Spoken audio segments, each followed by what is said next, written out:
Hey guys, welcome back to Carib 21 Network. So in today's video, I want to talk about the United Nations General Assembly and Trinidad and Tobago. So the Prime Minister of Trinidad and Tobago, the Honorable Kamala Prasad Bissessa, if she wanted the world's attention, if she wanted the world to be talking about Trinidad and Tobago, she would have accomplished that at the United Nations General Assembly when she spoke. But people are talking about Trinidad and Tobago now for the wrong reason. They're not talking about Trinidad and Tobago in a positive light. There are people that are saying that she's a puppet for the Trump administration. There are people that saying that it seemed like the same person that wrote the speech for Donald Trump was the same person that wrote the speech for the Prime Minister of Trinidad and Tobago. There are all sort of things out there about the Trinidad and Tobago Prime Minister, and most of it is looking at Trinidad and Tobago in a negative light. One of the things that I've realized is that politics have gotten more tribal in the past 10 years, I would say. And for people that supported the Prime Minister, they are 10 toes down with the Prime Minister. And it seems like no matter what she does or say, people will come up with an excuse for her actions. And in this video today, I'm just curious. I want to know, if you're watching this video and you voted for the Prime Minister of Trinidad and Tobago, the Honorable Kamala Prasad Bissessa, you voted for her, you wanted a change from the PNM government and you voted her in office. Is there anything that she has done so far that you are disappointed with?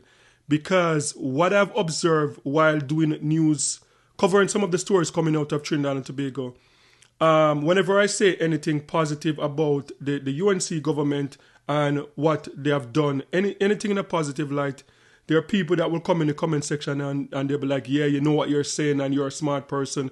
And then if I criticize in any way, those same people, like you'll see the same names, they'll come and they'll be like, yo, like you're not from Trinidad and Tobago, like leave Trinidad and Tobago alone. So I am confused. Because the level of tribalism in politics, and this is not just in the Caribbean, we're seeing this in America, where anything that the Trump administration does, no matter how bad it is, like even deporting people to far out countries, chaining up people, like videoing some horrific image on TV when they're deporting people. And I've seen a few people that supported the Trump administration that would have come out against their policy with Israel. They would have come out against certain things. But for the most part, people that support him, that like they're a dirty Trump supporter, no matter what he does, they stand with him. And I'm seeing the same type of trend within the Caribbean. And when I was watching the speech from the Prime Minister of Trinidad and Tobago, what stood out to me is that because the United Nations General Assembly is something I religiously follow it every single year. And for the past 5 years, what I like about it is almost like every leader in the Caribbean, I don't know if they speak before they go ahead and attend the assembly, but most of what they're saying is in one accord. Talking about lifting the embargo from Cuba, talking about helping Haiti, and talking about like climate change. Like most of the leaders in the Caribbean, they are on the same page. But for whatever reason, the Prime Minister of Trinidad and Tobago on Friday, she was on, as I said, it's almost as if someone from the Trump administration wrote her speech, because this was crazy. Like talking about the Caribbean not being a zone of peace was shocking to me, because I think when they sat down in Cuba, I think it was about 10 years ago, and she would have been the Prime Minister at the time, and conflating the issue of zone of peace with high crime rate in the Caribbean was just a far reach, because everyone in the Caribbean, we have been talking about the high crime rate for the past 5 years, and every time you go to the United Nations General Assembly, every Caribbean leader have stand together united on the trafficking of illegal weapons into the Caribbean. Because if you're in the Caribbean, you know that our problem is not a drug problem. We're not consumers of drugs in the Caribbean. Consumers of drugs are in North America and Europe. The Caribbean Sea is just a transshipment route to get the drugs to Europe and to North America.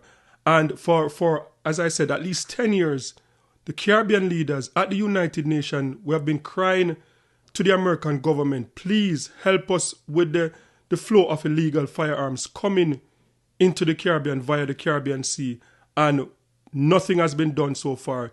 The Mexican government even went as far as filed a lawsuit in international court against the American gun makers, and still nothing.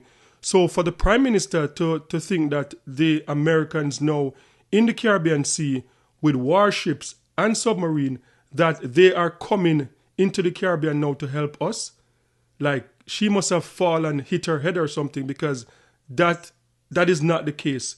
We have been, the leaders in the Caribbean have been begging for over 10 years now to say, like, look, help us with this flow of illegal firearms coming into the Caribbean. So the American warships in the Caribbean Sea right now have nothing to do with helping the Caribbean to be safe.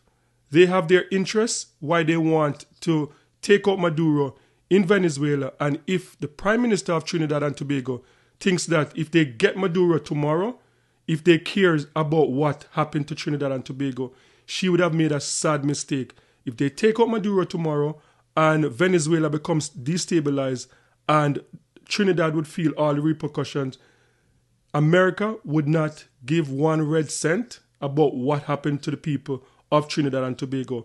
And I hope the Prime Minister knows that. So I don't understand why the Prime Minister of Trinidad and Tobago is standing 10 toes down with this Trump administration. The same Trump administration that in his first time in office, at least half of his cabinet, half of the people that were with him went to prison, and he didn't care about them. He's going to care about Trinidad and Tobago. So I think that is what the Prime Minister needs to think about. And for all the people, as I said, Trinidad and Tobago, you're a democracy. You have the right to vote for who you want to vote for. You made your choice, and people on the outside can't blame you for making your choice. But for the Prime Minister, as I said, to be 10 toes down with a Trump administration that not even Americans trust right now, I don't know why she's taking such a big gamble. So as I said in the beginning of the video, if you have voted for the Prime Minister and you are 10 toes down with the Prime Minister, that everything that she has done so far, that you are in agreement with it, let me know in the comment section. Is there anything that the Prime Minister have done so far that you would be in disagreement with? Do you agree with the Prime Minister saying that the Caribbean is not a zone of peace? That's saying just because there's high crime rate within the Caribbean, that means it's not a zone of peace. Knowing well that being a zone of peace is not about local crime. It's about war in the Caribbean. It's about warships. It's about invasion. That is what the zone of peace was about, not about local crime rate among different Caribbean islands. And also, she was one of the few prime ministers that did not talk about what is going on between the Israeli and the Palestinian, and that was also shocking to me.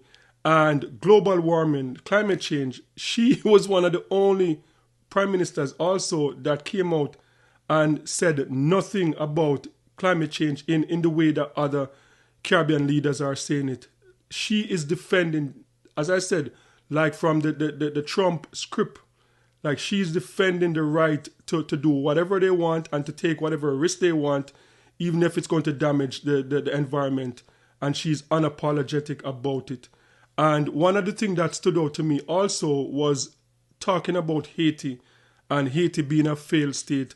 And what I got from her speech is like almost she was saying that Haiti was a failed state because of the trafficking that is going on in the Caribbean Sea, knowing well that the history of Haiti, that what happened between France and the Americans going there and destabilizing that country, that is why they are the way they are today, has nothing to do with trafficking in the Caribbean Sea, has nothing to do with gangs, the gangs that have taken over Haiti right now. Those gangs in Haiti right now, they are recent gangs because the country was destabilized, because of the last assassination of a prime minister. So unless the prime minister of Trinidad and Tobago is not in tune to geopolitical news or international news, but for her to stand there and to say that what is going on in Haiti is because of like illegal trafficking of drugs and gun, that was another stunner to me. But I don't know. So as I said, you are a supporter of the Prime Minister of Trinidad and Tobago and you voted her in. Do you still stand 100%? Are you comfortable with everything that the Prime Minister is doing so far? Were you happy with the Prime Minister's presentation at the United General Assembly on Friday? Sound off in the comment section and let me know your thoughts. And don't forget to like, share, and subscribe for more amazing content. And remember, peace. I'm out.